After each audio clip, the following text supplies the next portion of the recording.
The family group chat went silent the moment I read my mother's message.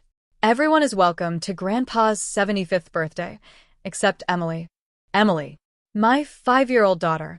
She's too wild. She'll ruin the family photos. But don't forget, you already promised to pay for the catering. I stared at my phone for nearly a full minute, convinced I had misunderstood. I hadn't. My mother wanted my money, but not my child. She expected me to smile, write the check, and stay quiet. She forgot one very important thing. I wasn't the only person keeping a secret about who was really making that birthday possible. My mother always said that family came before everything. No matter how busy life became, no matter how many disagreements we had, birthdays, holidays, and anniversaries were sacred. That's why I never imagined the message that appeared in our family group chat 3 weeks before my grandfather's 75th birthday would become the moment everything changed. It was a Tuesday afternoon. I was finishing paperwork at my office when my phone buzzed. Mom. Everyone, the birthday plans are finally coming together. Catering is confirmed, decorations are almost finished, and the photographer will arrive at 4. This is going to be the nicest family celebration we've ever had. Dozens of heart emojis followed. My sister Jennifer immediately replied, "I can't wait." My aunt added, "Dad deserves the best." So did I. Because I was the one paying for nearly all of it. The venue, the catering, the birthday cake, the professional photographer, even the live music Grandpa had casually mentioned months earlier. I hadn't told many people how much everything cost because that wasn't the point. Grandpa had spent his entire life putting everyone else first. When my father lost his job years ago, Grandpa quietly paid our mortgage without ever mentioning it again. When Emily was born 5 years earlier, he was the first person to walk into the hospital carrying a tiny stuffed bear that my daughter still slept with every night. If anyone deserved one unforgettable birthday, it was him. I smiled as I read the messages. Then another notification appeared. This one wasn't posted publicly. It came directly from my mother. One small thing. We all agreed Emily shouldn't attend. I frowned. I read it again. Surely, she meant someone else's child. I typed back. "I'm sorry, what?" 3 dots appeared almost immediately. "She's only 5. She's too energetic.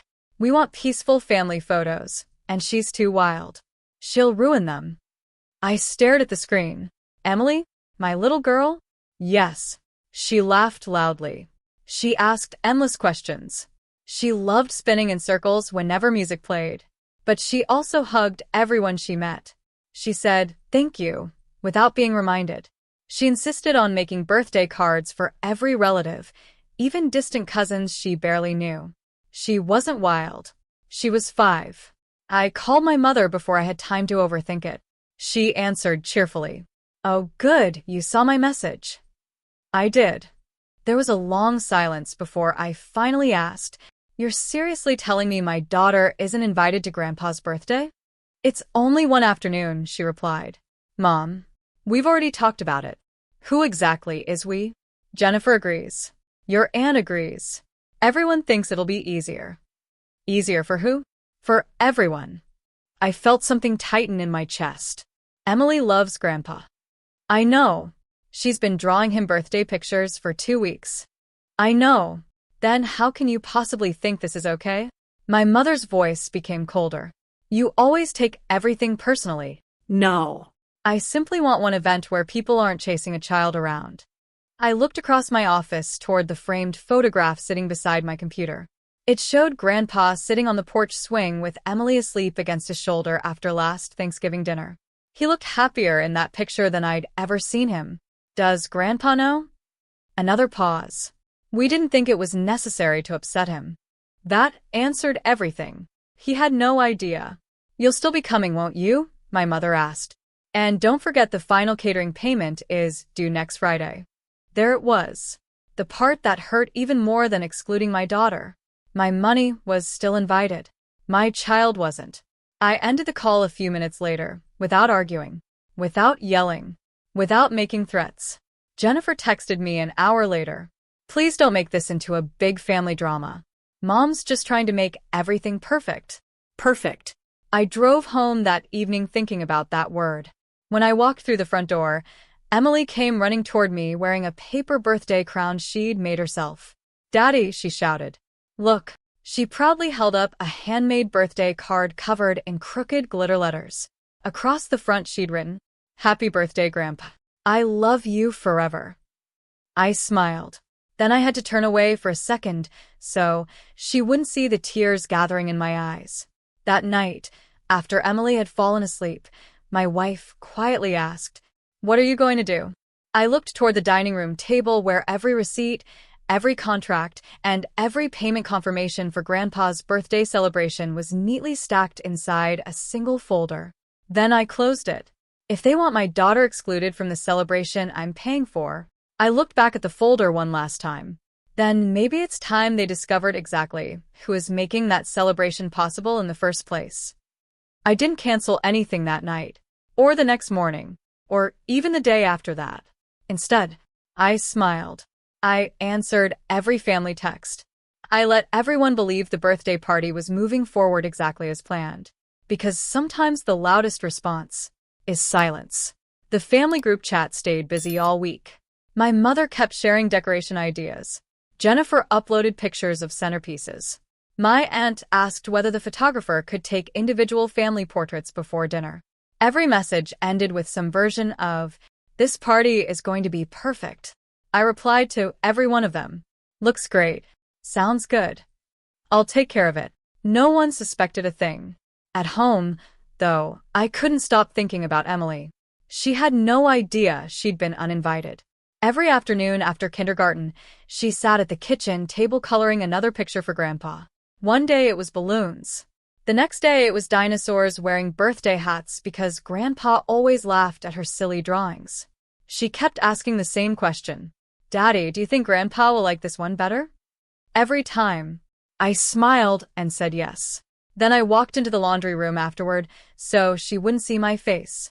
My wife, Rachel, noticed everything. "You can't keep carrying this by yourself," she said quietly one evening. "I'm trying not to ruin Grandpa's birthday." "You didn't. They did." She reached for my hand. "So what happens now?" I looked toward the office where a blue folder sat inside my desk drawer. Every receipt, every contract, every deposit, every signature, every reservation, all under my name. Because months earlier my mother had said it would be easier if one person handled the payments. At the time, I thought she was trying to reduce everyone's stress. Now, I realized she'd also expected me to fund the celebration without asking questions. Saturday morning, after dropping Emily at dance class with Rachel, I drove to the venue. The event manager recognized me immediately. "Morning, Mr. Carter." "Morning." He smiled. "We're excited. Your grandfather's birthday is one of the nicest family events we've booked this month." "I actually need to review the reservation." "Of course." He pulled everything up on his computer. The ballroom, the dinner package, the decorating crew, the final payment deadline. Everything was exactly where I'd left it. "I have one question," I asked. "If I needed to cancel today, what happens?" He looked surprised. "According to your contract." He clicked through a few screens. "You're still inside the cancellation window.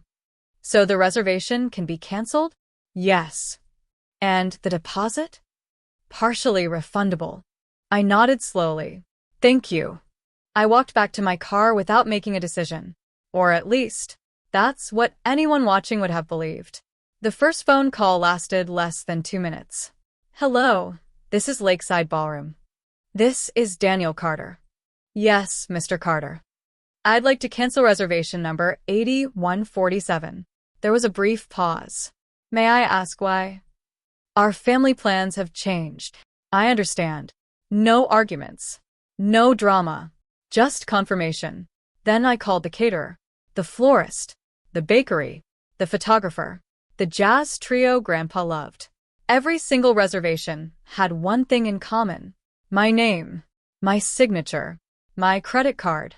Within 45 minutes, every service had been canceled according to the contracts everyone had already agreed to months earlier. The refunds began arriving before lunch. I printed every confirmation email and placed them neatly inside the same blue folder. Then I went home. That evening my mother called. Just checking in. Everything okay? Perfect. I was thinking we should move the family photos before dinner. If that's what you want. And don't forget to tell the photographer I want the grandchildren lined up from oldest to youngest. I looked across the living room. Emily was sitting on the floor teaching her stuffed animals how to sing Happy Birthday. She wasn't even part of those photographs anymore. I'll handle it, I replied. I knew I could count on you. After hanging up, Rachel looked at me. You didn't tell her. There wasn't anything to tell. How are you so calm? I wasn't calm. I was exhausted, disappointed, heartbroken. But anger would have accomplished nothing. The consequences were already moving on their own. The following Thursday, Grandpa stopped by unexpectedly. He carried a small toolbox because he insisted on fixing our loose backyard gate himself. Emily ran outside screaming, Grandpa. He laughed, scooped her into his arms, and let her wear his old baseball cap that nearly covered her entire face. Watching them together made my stomach twist. He still didn't know. He spent nearly an hour playing pretend tea party in the backyard before finally heading home. As he climbed into his truck, he smiled through the open window. Tell my birthday buddy, I can't wait to see her next Saturday. I forced myself to smile back. You'll see her soon, Grandpa. I hoped that was true. The next morning, my mother flooded the family chat with countdown messages. 8 days left. Everything is finally coming together. This is going to be the best birthday Dad has ever had. Everyone reacted with balloons, Cake emojis, celebration gifts. No one noticed that every vendor on her carefully planned schedule had already removed the event from their calendars. And at exactly 10:02 on Saturday morning, less than 2 hours before guests were supposed to arrive, my mother's phone rang. From the very first word she heard, the smile disappeared from her face. And for the first time since she told me my daughter wasn't welcome, she realized something was terribly, terribly wrong. At exactly 10:02 Saturday morning, my mother's phone rang. She answered with her usual cheerful voice. Good morning. Is everything already set up? Her smile disappeared almost instantly. What do you mean, canceled? Even from across the parking lot, my sister Jennifer could hear the panic in Mom's voice. No, that's impossible. The reservation can't be canceled. I never canceled anything. The venue manager calmly explained that the reservation had been canceled several days earlier by the person whose name appeared on every contract. Me. Before my mother could even finish arguing, another phone rang. Jennifer's. It was the bakery. The custom birthday cake wasn't coming. Seconds later, my aunt received a call from the florist. No flowers. Then another. The photographer wasn't arriving. Another. The jazz trio had accepted another booking after receiving the cancellation notice. Within 10 minutes, months of planning disappeared one phone call at a time. Guests had already started arriving. Grandpa's old neighbors, former coworkers, friends from church. Everyone stood around the parking lot looking confused. The ballroom doors never opened. Mom's face had turned completely pale. She grabbed her phone and called me. Once, twice, 5 times. I answered on the 6th call. Daniel. She was almost shouting. What have you done? I canceled the reservations. Why would you do something so selfish? I leaned against my kitchen counter while Emily colored another birthday picture beside me. I didn't cancel Grandpa's birthday. You absolutely did. No. You canceled my daughter. Silence. Then she lowered her voice. This isn't about Emily anymore. I looked down at my little girl. She was carefully writing Grandpa's name in bright purple crayons. It was always about Emily. You embarrassed this entire family. I embarrassed no one. You decided my child wasn't family. I simply decided my money wouldn't be either. She inhaled sharply. People are already here. I know. What am I supposed to tell them? The truth. Before she could answer, another voice interrupted. Grandpa. Mary, he said quietly. What's going on? My mother hesitated. Nothing, Dad. But one of the venue employees had already walked outside carrying a clipboard. I'm sorry, everyone. The event scheduled for today was canceled earlier this week. Every conversation stopped. Grandpa slowly turned toward my mother. Canceled? She couldn't answer. Jennifer tried instead. There was a misunderstanding.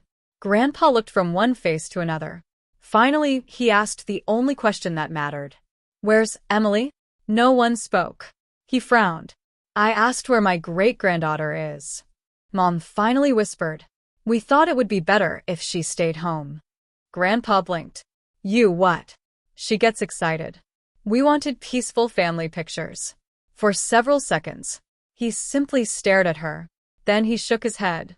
You excluded a 5-year-old from my birthday? It wasn't personal. It became personal the moment you decided who counted as family. He reached into his pocket, removed his reading glasses, and looked directly at my mother. Did Daniel know? She nodded. And you still expected him to pay? No answer. Grandpa sighed deeply. Then he did something none of us expected. He turned toward the guests. I'm very sorry you all came out here. He smiled sadly. But my birthday isn't here. It's wherever Emily is. Then he walked back to his truck. One by one, relatives began following him. My uncle, 2 cousins, several neighbors, even a few family friends. Within minutes, the empty parking lot looked like the end of a canceled concert. 45 minutes later, our front doorbell rang. Emily raced to answer it. Grandpa. She threw her arms around him so hard he almost lost his balance. He laughed through watery eyes. Happy birthday, she shouted. I made you another card because I thought the first one wasn't colorful enough. She proudly handed him a stack of handmade drawings tied together with a blue ribbon. Grandpa didn't even try hiding his tears. They're beautiful. Rachel had already prepared hamburgers, potato salad, lemonade, and a simple chocolate cake from the neighborhood bakery. Nothing fancy. No expensive decorations. No professional photographer. Just family. Real family. The backyard echoed with laughter all afternoon. Neighbors pulled over lawn chairs. Kids chased bubbles across the grass. Someone connected a speaker and played Grandpa's favorite old songs. As the sun started setting, Grandpa stood up holding a paper plate with the last piece of cake. I've had 75 birthdays. He smiled at Emily. I honestly think this one was the best. A few months later, my mother came to our house alone. She apologized, not because the party failed, because she finally understood what she'd almost destroyed. I accepted her apology, but I also made one thing perfectly clear.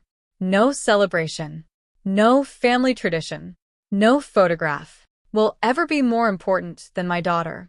Some lessons cost money. Others cost pride. My mother lost both that day. But Grandpa gained something far more valuable. A birthday surrounded by the people who truly believed that family isn't measured by perfect pictures. It's measured by who you refuse to leave out of them.